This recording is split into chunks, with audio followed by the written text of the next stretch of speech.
In part two, I raised the question, are we finally ready for such a transparent relationship with our soul?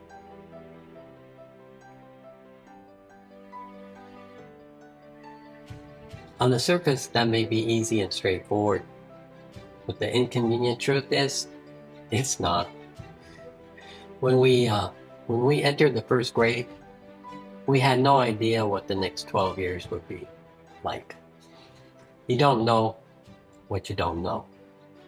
What matters is that we started first grade, and that was a big deal for most of us. As long as we live separate and divided, cut off from our soul, our external relationships will always remain, well, in the sunset. Too much exposure to external love and knowledge from the outside world can create all kinds of problems. Just look at the personal lives of the stars in Hollywood or the rock stars in Nashville. The experts. Trust the experts, right? Which I've never really figured out who these guys really are. At any rate, if you're like most people, quite beat up, then improving your relationship with your soul can facilitate a lot of healing. Quite a necessary step if you start wanting to build a better you. Healing is also necessary to restore our lives to what we originally intended them to be. Some people, it's a little more difficult because they are strong-natured and want to challenge themselves. Usually, it's not their first rodeo, as my friend in Texas says. Just be careful not to fall for the trap of blaming the world for your pain. So easy to do with so many lawyers on the planet. I mean, the world is here to remind us, not to punish us, although it is easy to get this confused. For the good or the bad, our minds are easy to program by society, social media, school, field training.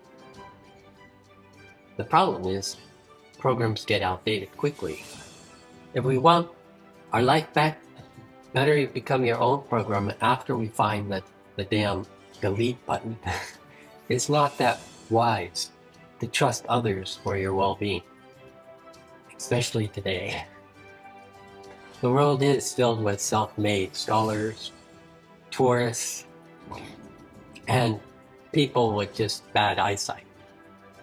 They're just looking for a good time, so you can't really blame them for giving you a bad advice or giving you a bad day. This is just half of the story, though. The heart matters too, and has to be steadfast from the drama that life can throw around like a football. The heart needs to come out of the shadows and feel safe enough to be itself again, unmasked. For Christ's sakes, this is easier for children because their minds are not yet mature and they haven't learned to build their mask yet. They're easy to read, no fine print here, especially if they have loving parents. The art in creating personal mask is as old as the hills. It's ancient. It may have served a purpose, but what they don't tell you is that it comes a time when the purpose doesn't serve you anymore. Just a word to the wise. Old habits die hard. Not easy to kick out the front door, that's for certain. You just can't take one chapter out of the story and understand it with proper context. The truth is, our story is never ending.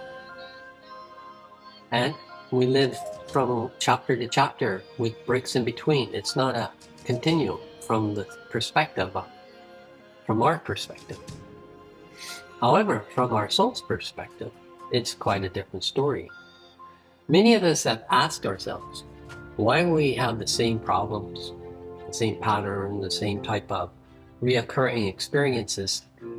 And if you really miss the target, try again. If you keep missing, put your attention on yourself. Start with your eyesight. Perhaps it's a reflex from an old injury. The problem may not be straightforward.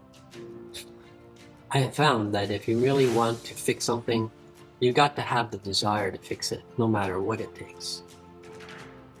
That has taken me a long ways in my crazy, crazy life. I certainly don't regret the effort I put into it, but that, hindsight, well, that's always easier than the moment. I grant you that. When you start to make progress, you're over the hill and just stay the course. Meditation has nothing to do with the course, and it's only a tool to use to know yourself. Step 1.